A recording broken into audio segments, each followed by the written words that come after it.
예배 시작 전 소개해드렸듯이 먼저 숲을 만드는 기적이라는 제목으로 말씀을 전해주실 분은 오기출 님이십니다. 푸른아시아 상임이사로 활동하시는 선생님이신데요. 앞으로 모시겠습니다.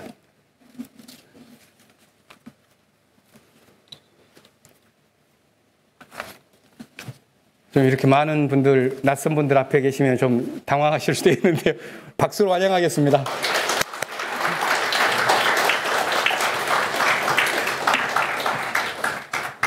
이렇게 뜨겁게 맞아주셔서 감사합니다. 네. 제가 이제 얘기할 것은 숲이 만드는 기적이란 얘기입니다. 그러니까 2022년 오늘 6월 5일이죠. 그 향림교회의 그 환경주의를 맞아서 김희연 우리 담임 목사님과 교우 여러분께서 이렇게 부족한 저를 이 하늘 뜻 펴기에 이렇게 뜨겁게 박수로 이제 불러주셔서 정말 영광입니다. 저는 이제 푸른아시아 말씀하셨듯이 상임이사 오기출입니다. 1998년부터 지난 그러니까 24년 동안이네요. 몽골이나 미얀마 또 이런 지구촌의 기후 위기가 아주 심각하게 일어나고 있는 그 현장에서 활동을 해온 기후 운동가입니다. 푸른아시아 동료들과 함께 또 우리 몽골에서 주민들과 함께 여의도 한 3개 정도의 면적에 약 100만 그루 나무를 24년간 심었고요. 그리고 미얀마는 이제 현재 한 여의도 1개 면적 정도의 이제 20만 그루의 나무를 심었습니다. 오늘은 제가 그럼 24년간 숲이 경험했던 숲이 만들어가는 기적에 대해서 이야기를 좀 나누고자 합니다. 이런 질문을 좀 하면 어떨까요? 한번 같이 생각을 해보고 싶습니다. 기후위기에 우리 집은 안전할까요? 또 우리 이웃은 안전할까요? 24년 동안 제가 경험한 이 기후위기 현장은 이렇게 시작 단계, 중간 단계, 그리고 심각 단계 이렇게 나눠질 수가 있습니다. 그런데 이웃 나라가 이 기후위기 심각한 상태라면 그럼 우리나라는 안전할까요? 제가 이웃의 나라가 기후위기로 땅이 파괴되고 식량 문제가 발생하고 그리고 전쟁이 일어나고 있다면 그런데 시달리고 있다면 우리는 구경만 해도 될까요? 오늘 제가 참 좋은 말씀을 좀 들었는데요. 세상은 다 연결되어 있다. 그리고 지구와 땅도 하나로 연결되어 있다. 하늘도 하나로 연결되어 있습니다. 그래서 오늘 제가 좋은 말씀을 들었는데요. 우리 지구는 사실 하늘이 하나입니다. 그 하나의 하늘을 생명체들이 나누면서 살고 있습니다. 기후위기는 그 하늘을 인간이 만든 이 온실가스로 오염을 시키면서 이제 기후위기가 발생한 것입니다.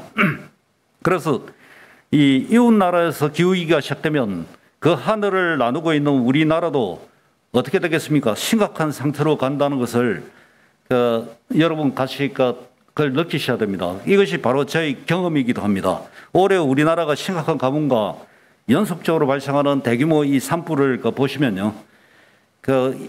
도대체 기후위기, 이웃 나라에서 발생한 기후위기가 우리에게 어떻게 나타난지를 알려주는 신호라고 봅니다.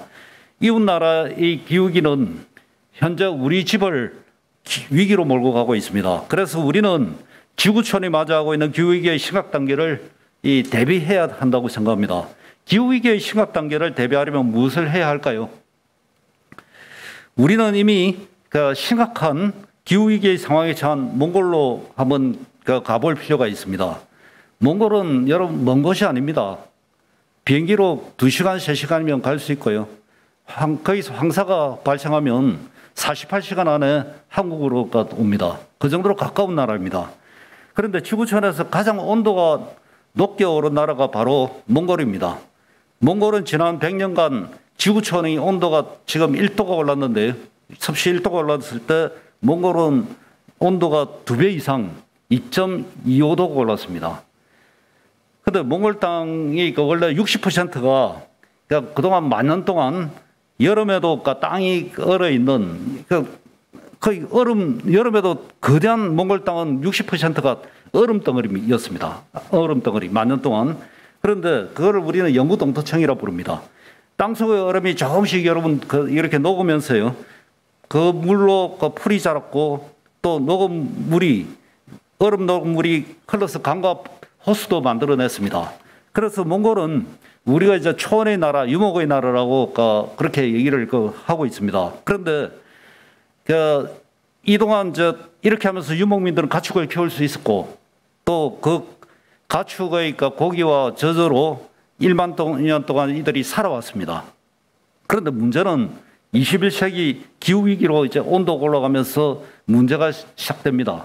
땅속의 얼음이 녹기 시작했다는 거죠. 온도가 올라가면서요. 그렇게 하면서 영구 동토층이 거의 80%가 거의 몽골 땅 전체 80%가 영구 동토층이 지금 사라져 버렸습니다. 2010년 몽골 정부가 이렇게 발표합니다. 몽골에서 여러분 호수가 1166개가 사라지고요. 강이 887개가 사라집니다. 2010년도 몽골 정부 발표입니다.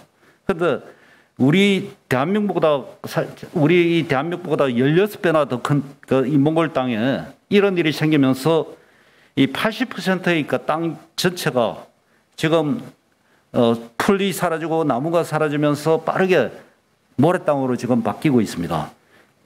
그러면 가축의 먹이인 물, 풀 이런 게 사라지면 이렇게 되자 20년 전 2002년도에 어떤 일이 생기느냐? 1천만 마리의 가축이 굶어 죽습니다. 그리고 8년 뒤인 2010년도에 또 1천만 마리의 가축이 굶어 죽습니다. 그렇게 되면서 2002년도에 모든 재산을 잃은 사람들이 유목민 2만 가구가 모든 재산을 잃어버립니다. 그래서 10만 명이 모든 재산을 잃었고요. 그 당시 또 2010년도에도 10만 명이 재산을 잃어버립니다. 가축을 잃어버리면 모든 재산을 다 잃어버린 거죠. 저는 2015년도에 몽골에 여름에 조사를 하러 갔는데 조사를 하면서 원래 몽골은 풀이 자라야 됩니다. 그런데 그 푸르게 자라야 될 거기에 누렇게 죽어 있는 가뭄으로요. 그 초원에서 이 가축들이 얼마나 굶었는지 갈비뼈가 이렇게 다 드러났어요. 원래 가축들은 그 시기가 되면 여러분 몽골은요 가축들이 여름이 되면요 잘 먹어서 이렇게 살이 이렇게 쪄 있어야 됩니다. 그러면서 겨울을 나면서 이제 살이 빠지는데 지금 제가 여름에 가축들이 갈비뼈가 드러나 있더라고요. 그래서 앙상에 드러난 가축들이 걷지도 못하고요. 눈빛이 풀려 엎드려 있는 모습들을 보고 제가 눈물이 났습니다. 그때. 이렇게 가축들이 한 번에 대규모로 굶어 죽으면서 모든 재산을 잃은 이 유목민들을 우리는 뭐라고 부르느냐. 그러니까 이 모든 재산을 잃은 사람들을 우리는 기후난민이라고 부릅니다. 어쩌면 기후난민이라는 얘기를 오늘 처음 들을 수도 있습니다. 기후위기는 얘기를 들었어도요. 그런데 이 기후난민들이 발생한 마을들에 이들이 발생한 지역에 가보면 학교를 한번 찾아가 보면 도서관에 책도 한 권 없습니다. 그것은 먼지만 도서관 안에 날리고요. 썰렁합니다. 땅이 파괴되면서요. 사람들이 삶도 같이 파괴되어 버렸기 때문에 그렇습니다. 유목민들이 조상대대로 사실 1만 년 동안 가축을 키우면서 살아왔습니다. 그런데 왜 자신의 내대에 이렇게 조상대대로 내려왔던 이 가축들이 모두 죽고 자신은 이 세상을 정처 없이 방황해야 하는지 이유를 이들은 알지 못합니다. 현재 몽골 인구 320만 명 중에요. 이렇게 기후난민이 된 사람들이 20%입니다. 60만 명이 모든 재산을 잃고 현재 난민이 되어서 몽골은 수도가 울란바토르입니다. 그 울란바토르에 무작정화 살고 있습니다. 3개월 전만 해도 그들은 양젓으로 먹었는데 아침에 일어나서 애들도요. 근데 이제는 사서 먹어야 됩니다. 사서 먹어야 되니까 돈이 어디 있습니까? 그래서 그들이 할 수 있는 것은 일자리도 없거든요. 쓰레기장을 뒤져야 됩니다. 그래서 고철을 빈병을 주어서 그거 팔아서 먹고 삽니다. 그들의 마지막 자존심입니다. 그래서 여러분 전쟁 난민은요. 전쟁이 끝나면 어디로 갈 수 있습니까? 집으로 갈 수 있습니다. 그런데 이 기후 난민들은요. 자신이 살아왔던 삶의 터가 다 파괴되어 버렸기 때문에 갈 곳이 없습니다. 돌아갈 곳이 없습니다. 그래서 그런데 몽골의 한 마을에 작은 기적이 생기기 시작합니다. 몽골 수도는 울란바토르라고 했습니다. 그래서 울란바토르에서 서쪽으로 한 200km 떨어져 있는 아주 작은 바양노르라는 지역이 그곳입니다. 원래 인구가 한 2,000명 정도였고요. 근데 뭐 크기는 서울시 한 1.5배 정도는 됩니다. 그런데 거기에 원래 바양은 많다란 뜻입니다. 몽골어로. 노르는 호수입니다. 호수가 많았던 지역입니다. 이렇게 호수가 많았던 곳이었는데 여기가 기후위기의 직격탄을 맞았습니다. 물과 풀이 사라져 버립니다. 그러면서 가축들이 죽었고요. 그 인구 2,000명 중에 700명이 고향을 버리고 도시로 떠납니다. 그런데 제가 한번 그 지역을 한번 모래땅을 한번 보여드릴까요? 잠시.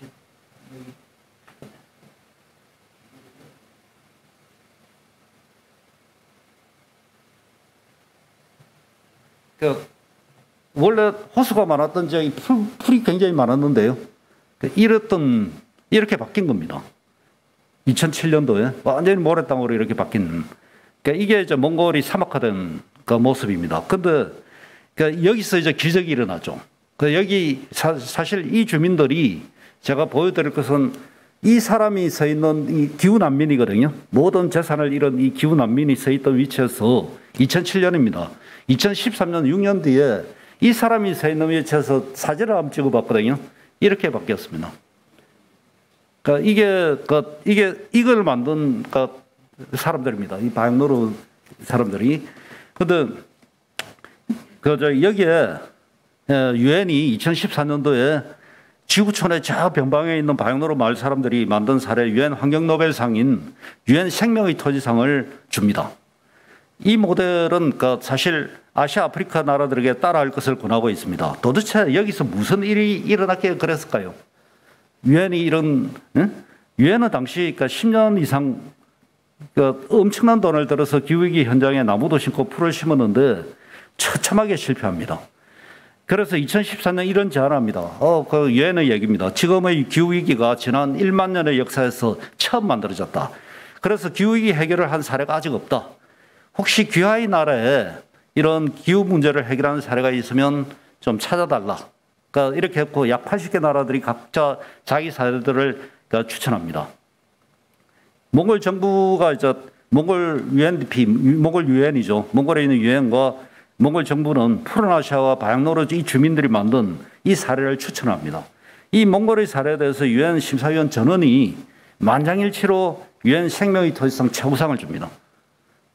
그럼 박수도 한번 쳐주고 그러던데 이런 얘기하면 이 주민들이 만들어낸 겁니다. 그리고 제가 시상식에서 만난 세계은행 아프리카 대표는 얘기를 하기를 몽골 주민들이 만든 이 모델이 아프리카에도 적용이 가능하다고 얘기를 했습니다. 똑같거든요. 기후위기가 일어나고 땅과 사람들의 삶이 다 파괴된 이 지역에서 이 문제를 해결하는 사례가 적용 가능하다.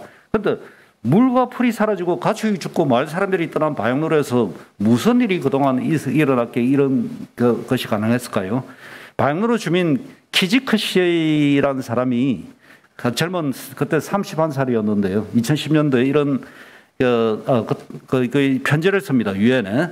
자신도 2002년 가축이 다 죽어서 이렇게 가축이 다 죽고 이 사람도 이렇게 되니까 무조건 울란바토르로 떠났는데 살기가 너무 힘들어서 2010년도 고향에 왔는데 고향이 이 모래 땅에서 숲으로 이렇게 밖에 있는 것을 이렇게 밖에 있는 것을 보고 놀랬다고 합니다. 그래서 궁금해서 푸른아시아에서 농업과 조림 기술을 배우고 있다고 합니다. 그는 지금 행복하다고 얘기를 이렇게 했거든요. 현재 바양노르 주민 40가구 200여 명이 2007년부터 지금까지 36만 평의 모래 땅을 숲으로 만들었습니다. 대단한 겁니다. 이 숲에서 4만 그루의 비타민 나무를 지금 키우고 있거든요. 그런데 그 비타민 나무가 돈이 됩니다. 그래서 그 열매를 팔아서 이들은 지금 돈도 벌고 자립을 하고 있습니다. 생태보건만 한 것이 아니고 여기다 비타민 나무를 심어서 4만 그루를 심어서 돈을 벌고 있습니다. 이들이. 현재 몽골에는 이런 바양노르 같은 모델이 9개 있고요. 확산됐죠. 여의도 면적 한 3개 정도의 그 면적에 현재 생태 복원을 하고 기후난민이 되었던 주민 200가구 정도면 1000명입니다. 5명을 곱하면요 200가구니까 그러면 1000명 정도가 여기서 먹고 살고 있습니다. 그래서 그러나 처음부터 이렇게 되지는 않았습니다. 푸른아시아가 22년 전에 2000년에 처음 우리가 몽골에 2000년도에 처음 22년 전에 갔을 때요. 3년간 나무만 심었거든요. 4만 그루를 심었는데 100% 다 죽었습니다. 나무만 심었더니요. 그래서 주민들에게 안 되겠다. 월급도 주고 임금도 줘봤거든요. 근데 그것도 다 실패했습니다. 왜냐. 푸른아시아가 계속 그것에 우리가 머물러 있을 수가 없습니다. 그래서 우리는 거기 있다가 나와야 됩니다. 나오면 어떻게 될까요? 월급을 줄 사람이 없죠. 그럼 그들은 다시 옛날로 돌아갑니다. 그 심은 나무는 어떻게 되느냐? 겨울철에 화목으로 다 바뀝니다. 불쏘시개로 다 바뀌죠. 그래서 사막화가 다시 시작됩니다.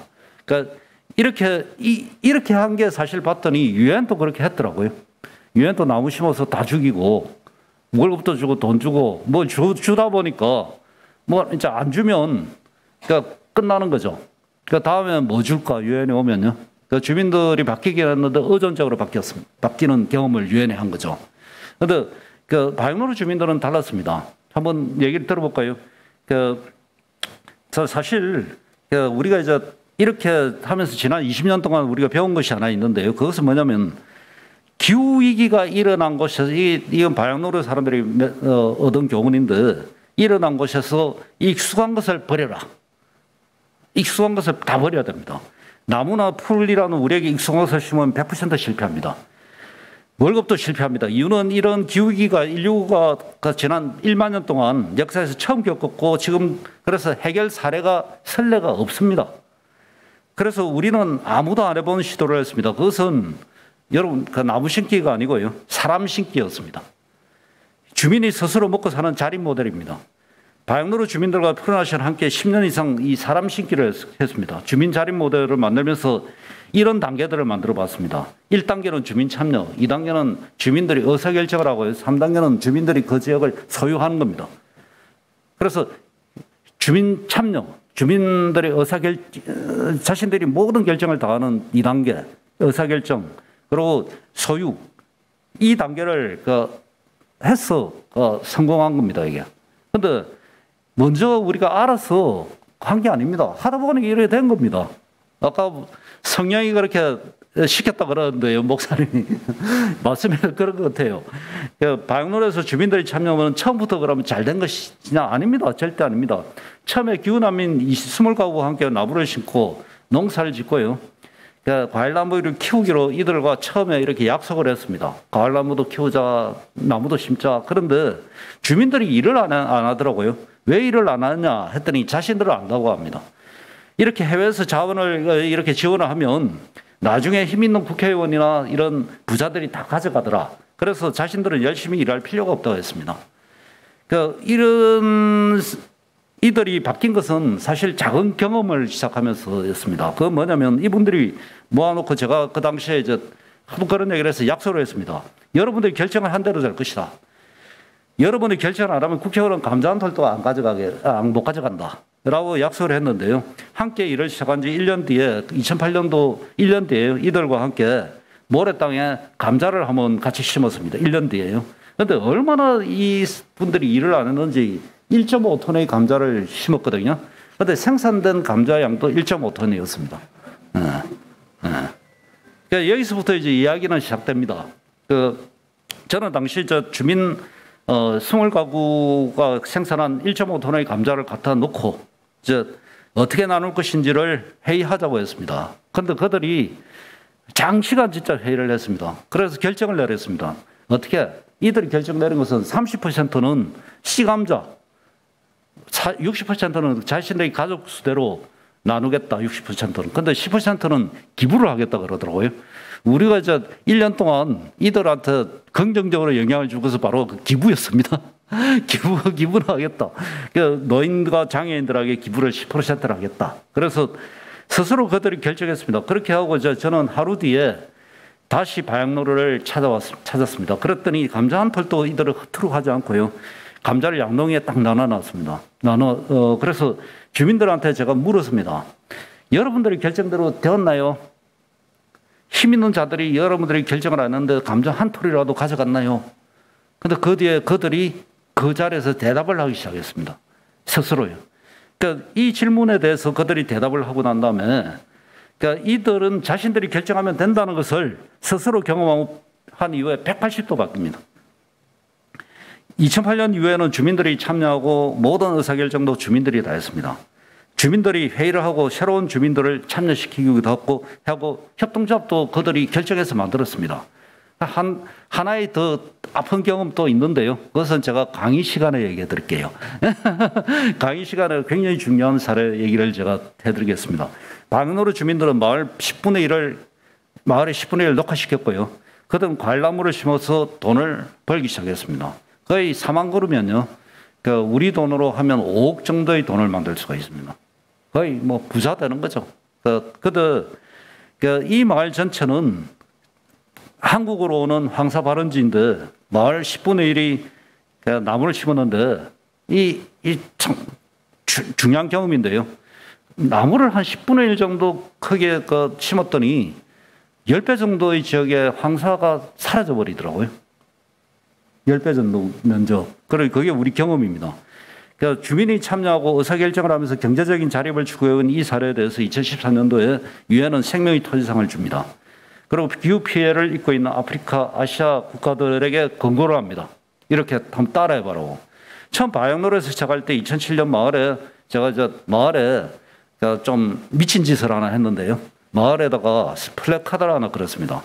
이 마을이 살면, 그러니까 마을을 살리면 지구가 살 수 있다.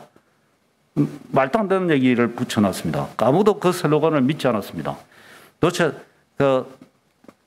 마을을 살려 지구를 지킨다는 이 슬로건. 근데 기적이 일어났습니다. 이 기적이요. 2015년도에 중앙아시아 5개 나라, 중국, 몽골 모두 7개 나라의 정부하고 유엔 대표가 참여하는 중앙아시아 사막 방지 이 전략회의가 몽골에서 열렸습니다. 그날 2015년도에. 근데 하필 프라시아 조림지를 이들이 찾아온 겁니다. 하루는 회의를 하고 하루는 우리 조림지를 찾아와서 하루 종일 거기서 쳐다보고 공부하고 설명 듣고 그러더니 내린 결론이 뭐냐면 우즈베키스탄, 카자흐스탄 등등 내린 결론이 대표들이 이런 얘기를 합니다. 야, 우리나라에는 나무 심은 모델이 있는데 이렇게 빅몬 문제를 해결한 모델이 없어. 우리나라에 너희들 모델을 넣어줄래? 모든 지원을 다 해줄게. 근데 이거는요, 이 작은 변방의 마을에서 만든 모델에 대해서요, 중앙아시아가 이제 협력과 연대를 제안한 사례입니다. 근데 제가 볼 때는 이게 나무가 만든 기적입니다. 변방에 사실 이름도 오늘 처음 들었을 텐데요. 이름도 들어본 적이 없는 작은 마을의 사례가 이렇게 지구촌으로 퍼져갈 수 있다는 것을 보여주는 순간이었습니다. 한번 방역로루 사람들을 위해서 한번 박수 한번 쳐주실래요? 네. 감사합니다. 자, 이제부터 교회 공동체가 해야 될 일이 있다고 봅니다. 뭐냐면 마을을 살려 지구를 살린다. 그래서 이런 제안을 드리고 싶습니다. 아시아 차원에서 10억 그루 나무를 심기를 하면 어떡하? 10억 그루 나무 심기. 이름에서 테라시아 프로젝트입니다. 테라는 땅이란 뜻이고요. 아시아, 그러니까 아시아 땅을 한번 살려보자. 기후위기로부터 고통받는 그런 제안입니다. 그런데 10억 그루 나무를 심기가 참 어려워 보이죠? 쉽습니다. 1인 3그루 나무 심기를 하면요. 아시아 인구 40억 중에 3%만 참여해도 1년 만에 심을 수 있고요.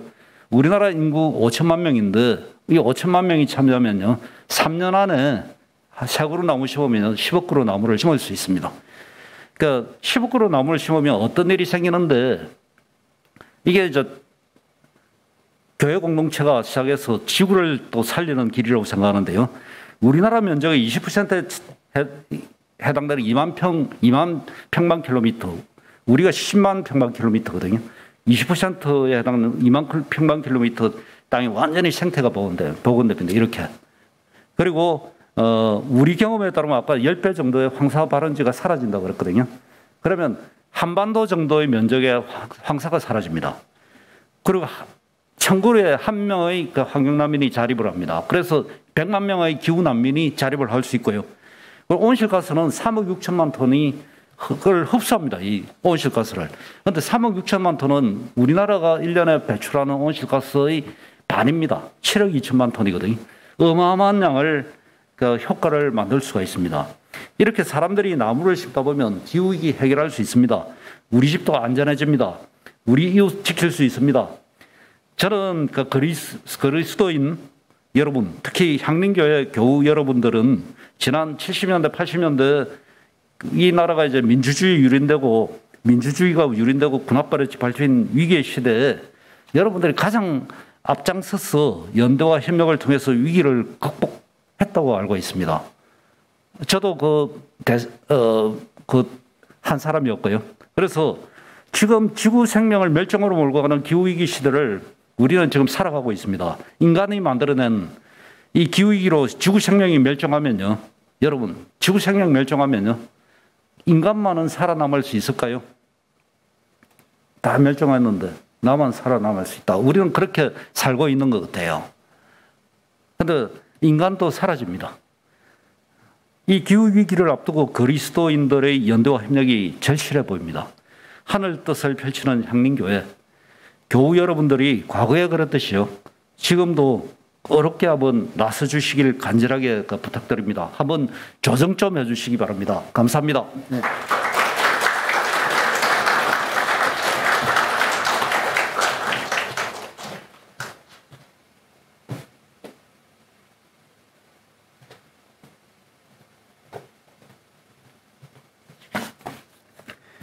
고맙습니다. 성경 말씀을 잠깐 보려고 합니다.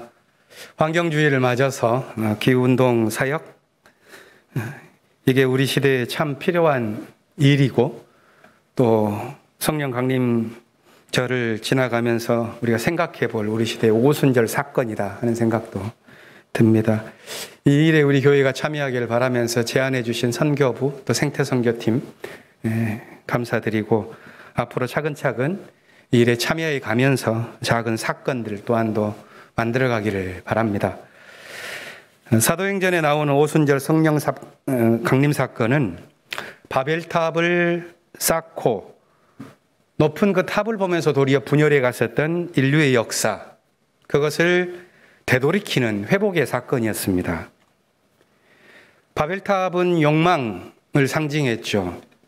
그 위에 세워진 문명과는 다른 길을 걷고자 하는 새로운 신앙 공동체가 등장한 신호탄이기도 했습니다.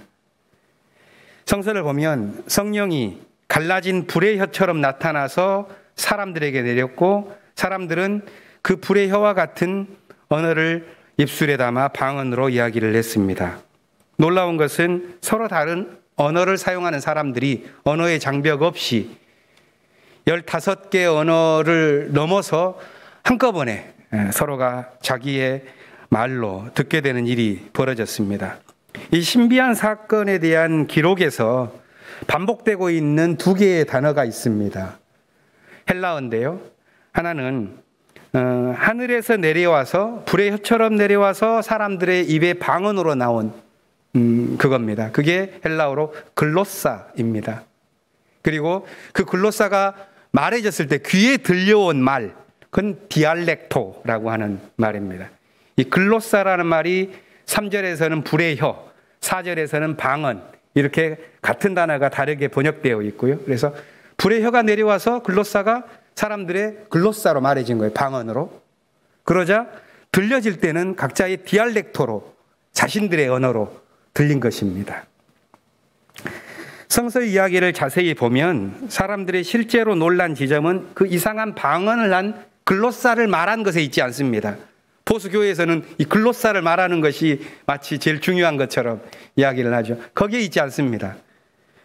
디알렉토로 소통을 모두가 한꺼번에 해나갔었던 그 놀라운 사건, 여기에 놀라운 점이 있다고 말을 합니다. 저는 그걸 보면서 이 성경이 말하고자 하는 것은 하늘의 글로사가 몸에 체화되어서 삶의 소통을 이루게 하는 디알렉토의 언어로 변하는 것, 이것이 성령 사건이다. 핵심으로 읽혀지는 것입니다. 저는 이것이 우리 시대의 교회에 매우 중요한 가르침을 준다고 봅니다. 성령의 이름으로 진행되어진 오늘날의 많은 신앙 공동체의 일들이 오히려 불통을 일으키는 경우가 있지요. 각자의 자기만의 세계에 갇혀버린 일들이 허다합니다. 보수교회들은 하늘의 글로사를 말하지만 실제로는 자기만의 방언을 말할 뿐 디알렉토의 소통이 작습니다. 진보적인 교회는 자기 문화의 디알렉토에 대해서는 민감하지만 하늘의 글로사에 대해서는 그다지 큰 관심을 기울이지 않습니다. 그러다 보니 거룩한 영의 언어조차도 장벽에 갇혀서 공회전을 하는 그런 경우들을 많이 보는 것이죠. 그런데 성령의 사건은 이런 인간의 사건만이 아니라 요엘의 예언이 이루어진 사건이었다 이렇게 말합니다. 남과 여, 노와 소, 남녀노소만이 아니라 자유인과 종, 모든 사람들이 예언과 환상과 꿈을 말하고 보게 되는 사건이었다고 말합니다. 거룩한 영을 입었던 사람들이 믿음의 세계를 새롭게 그려내기 시작한 것입니다. 이 성령 사건은 2000년 전 그 작은 지역에서 한 번 벌어진 사건이 아니라 역사 속에서 마치 화산맥처럼 이곳저곳에서 터져나온다고 우리는 압니다.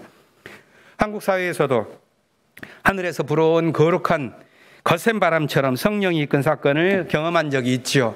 우리가 35년 전에 6월 항쟁을 기억하는 이유입니다. 수천 수만의 사람들이 시대의 꿈을 품고 일어나서 억압과 불통의 장막을 벗겨내기도 했습니다. 5년 전 촛불혁명도 그러했죠.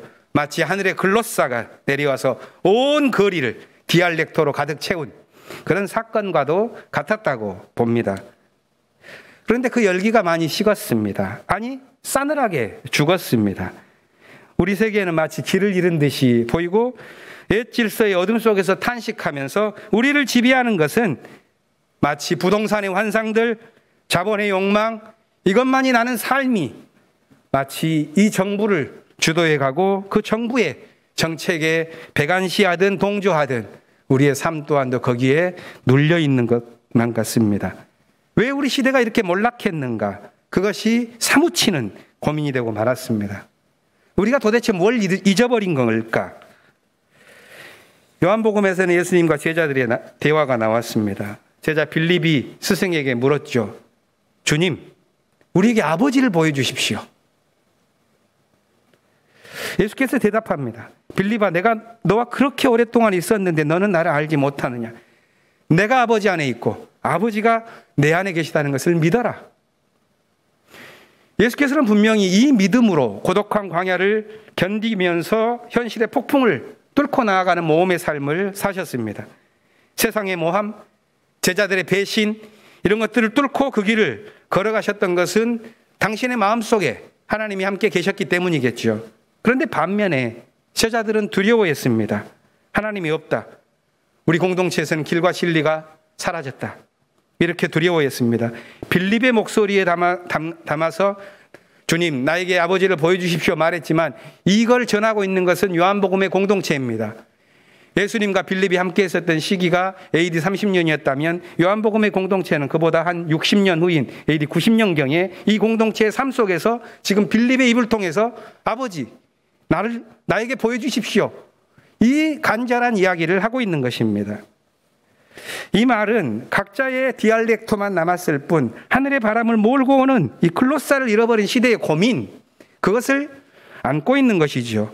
바벨탑의 디알렉토만 있을 뿐 진리의 영, 글로사가 사라진 삶의 고민, 그것이 빌립의 이야기요 요한복음 공동체의 고민이었다면 우리 시대의 고민도 그것과 크게 다르지 않습니다. 우리 시대를 가리켜서 여러 개 표현을 하는데 그 가운데 진리가 힘을 상실한 가짜뉴스의 시대다. 학문적으로 말해서 탈진리의 시대라는 표현이 있습니다. 저마다 믿고 싶은 대로 믿는 것이지요. 진리를 추구해서 진리를 파악하고자 하는 열정은 없이 믿고 싶은 대로 편리하게 믿는 것입니다. 여기에는 지난 한 30-40년 동안의 사상적인 흐름 또한도 있습니다. 한 철학자는 우리 시대의 정신을 주도해온 사상가들이 주장한 포스트모더니즘의 메시지를 한 구절로 요약하면 진리란 없다라는 말로 정리를 합니다. 실제로 푸코라고 하는 철학자는 진리라는 것은 오히려 권력을 장악해낸 그것의 외피일 뿐이라는 정도로 표현한 적도 있습니다. 이렇게 진리가 사라지다 보니 진리를 추구해 나아가는 그 흐름 속에서 함께 왔었던 연대, 그리고 서로의 차이를 이해했었던 관용의 정신은 점차 희미해지고 마치 자기 주장만이 진리가 되어서 고삐 풀린 채 진리의 자리를 대변하는 그런 일들이 벌어졌습니다. 그것이 윤석열 시대 아니겠습니까? 어떤 느낌이십니까? 삶과 유리되어진, 삶의 진실과는 분리되어진 자기 주장이 너무나도 손쉽게 정의를 획득해버리는 취약한 시대를 우리는 보고 있는 것입니다. 우리 또한도 그 속에서 그리워진 빌립의 목소리를 듣고자 오늘 성서를 읽는 것이죠. 주님, 우리에게 아버지를 좀 보여주십시오. 우리가 함께 읽은 17절을 보면 빌립의 요청에 대해서 예수께서 이렇게 말씀하시는데, 그 약속은 성령입니다. 그는 진리의 영이시다. 세상은 그를 보지도 못하고 알지도 못하므로 그를 맞아들일 수가 없다. 그러나 너희는 그를 안다. 그것은 그가 너희와 함께 계시고 또 너희 안에 계실 것이기 때문이다. 만일 너희 안에 진리의 영을 담고 있다면 시대가 아무리 어렵더라도 살 길을 찾을 것이다. 이런 말씀이시겠죠. 이런 진리의 영을 안고 살아간 많은 사람들 가운데 사도 바울이 있습니다. 그는 하늘의 글로사를 마음에 품고 삶의 폭풍우를 지나갔습니다. 고린도 교회에 보낸 첫 번째 편지를 보면 그 고백이 잘 나와 있는데, 거기에 바울의 삶은 이렇습니다. 이게 바울의 고백인데요. 나는 여행하는 동안 강물의 위험과 강도의 위험, 동족의 위험과 이방 사람의 위험, 도시의 위험과 광야의 위험, 바다의 위험과 거짓 형제의 위험을 모두 당했습니다. 수고와 고역에 시달리고 여러 밤을 지새우고 줄이고 목마르고 굶고 추위에 떨고 헐벗었습니다. 그 모든 것을 제쳐놓고서라도 모든 교회를 위한 염려가 날마다 내 마음을 짓눌렀습니다. 저는 이런 생각을 해봤습니다. 무엇이 이토록 바울의 삶을 간절하게 이끌었을까? 오늘 보면 로마서 8장에서 바울이 고백한 것은 제자 빌립에게 줬던 예수의 말씀과도 같습니다. 바울은 이렇게 말합니다. 여러분은 또다시 두려움에 빠뜨리는 종살이의 영을 받은 것이 아니라 자녀로 삼으시는 영을 받았습니다. 그래서 우리는 그 영으로 하나님을 아버지라고 부릅니다. 우리가 그리스도와 함께 영광을 받으려고 그와 함께 고난을 받으면 우리는 하나님이 정하신 상속자로서 그리스도와 더불어 함께 살아갈 것입니다. 바울은 여기서 당신을 자녀로 부르시는 하나님의 거룩한 영, 두려움과 종살이의 삶에서 벗어나게 하는 진리의 영, 그리스도와 함께하는 영광만이 아니라 고난까지 달게 받도록 이끄는 영에 대해서 이야기했는데요. 바로 이것이 오늘 우리가 성령 강림절을 지나가면서 우리 마음속에 깊이 담아야 할 말씀으로 생각하며 나눕니다. 환경주의를 맞아서 한국의 많은 형제자매들이, 교회가 탄소 중립을 우리 시대의 새로운 소명으로 고백하는 예배를 드립니다. 또한 6월 항쟁을 기억하면서 역사를 소생시키는 진리의 영이 우리를 다시 이끌어 주시기를 간구하고 있습니다. 어둠 깊은 시대 속에서도 낙심하지 않고 생명의 길을 향해 나아가는 믿음의 행진이 우리 모두에게 깊이 있기를 기원합니다. 침묵으로 잠시 기도합시다.